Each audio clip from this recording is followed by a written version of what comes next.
Hello and welcome. Today, we're diving into a significant achievement in artificial intelligence from Google DeepMind.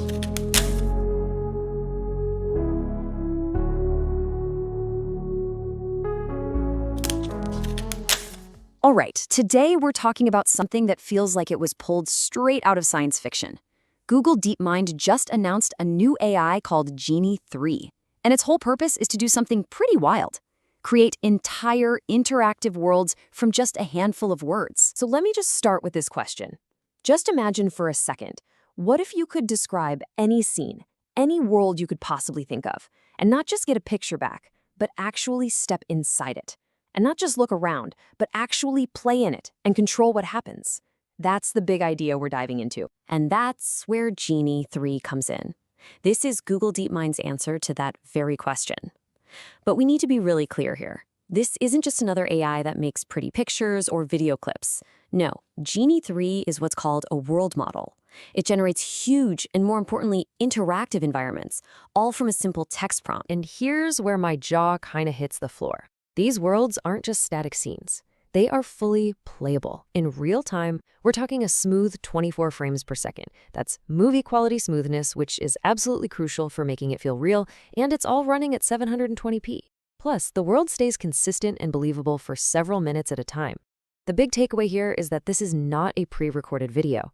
It's a living, breathing simulation that you can control moment by moment. Okay, so this all sounds like straight up magic. But how does it actually work? To get that, we really need to understand the core tech behind it all, which is something called a world model. So, at its heart, a world model is an AI that has basically learned the fundamental rules of our world. Things like physics, how gravity works, cause and effect. It then takes that internal understanding, that rule book, and uses it to build a simulation. It's constantly predicting how the world should change and react based on what you do. But there's a much simpler way to think about it, and I absolutely love this analogy. Just think of it as an AI's imagination. It's like a dream engine. The AI isn't just pulling up data it's seen before.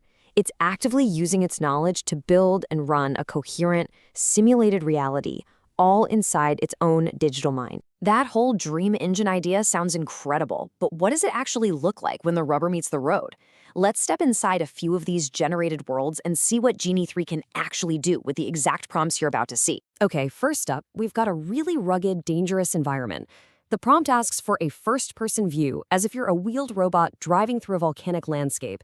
And it even gets specific, asking for lava pools that you need to avoid. And here's what Genie 3 makes. Suddenly, you are that robot. You can literally look down and see your own chunky tires at the bottom of the screen.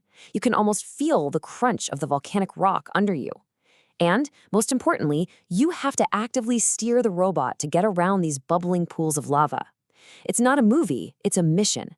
The physics are there, and your choices actually matter. All right, let's do a complete 180. We're going from a hot, dry, rocky volcano to the cold, dark depths of the deep sea. This time, the prompt is asking for a high-speed swim as a jellyfish, moving through this really complex underwater world. And the result is, well, it's just this breathtaking deep-sea world.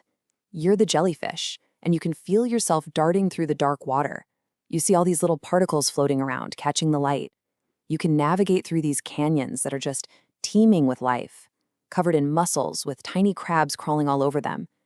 And way off in the distance, you can even see hydrothermal vents puffing out blue smoke.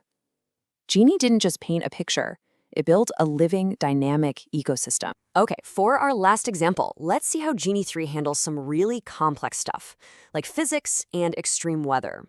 The prompt is simple. You're walking on a road in Florida right as a hurricane is hitting, and the simulation it creates is just incredibly intense. You're there, first person, trying to walk down this coastal road while these huge waves are crashing over the railings, splashing right at you. You look over and you see palm trees that aren't just swaying, they're bending hard from the force of the wind. The AI is actually simulating the chaotic physics of a storm, and it makes the whole thing feel immediate and very, very real. So look, these examples are obviously incredible, but there's so much more than just a cool tech demo. Creating these interactive worlds is a huge milestone for AI research, especially on that long road towards what we call artificial general intelligence, or AGI. This kind of breakthrough doesn't just happen overnight. You can see here, it's the result of more than a decade of research. It started with DeepMind using simulations to train AI. Then you had early models like Genie 1 and 2, which could start to generate new worlds. At the same time, models like VIA were getting really good at understanding the physics of our world from video. Genie 3 is where these two paths finally merge. It combines world generation with physics understanding, giving us the first truly interactive simulation at this scale. So why? Why build this unbelievably powerful dream engine? Well, the ultimate goal here is to create the perfect training ground for other AIs.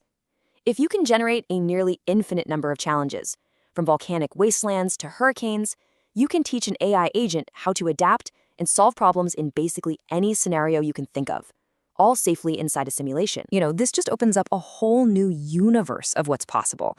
We've gone from generating static images to generating videos, and now to generating interactive, simulated realities.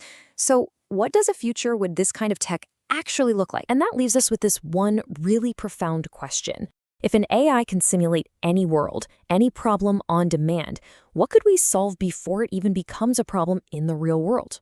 Just think about it. Modeling disaster response, designing better cities, or even running countless scientific experiments and testing them over and over until we get them right. That's the future that Genie 3 is pointing to, and we just took one heck of a step closer to it. Don't forget, like and share to spread AI knowledge.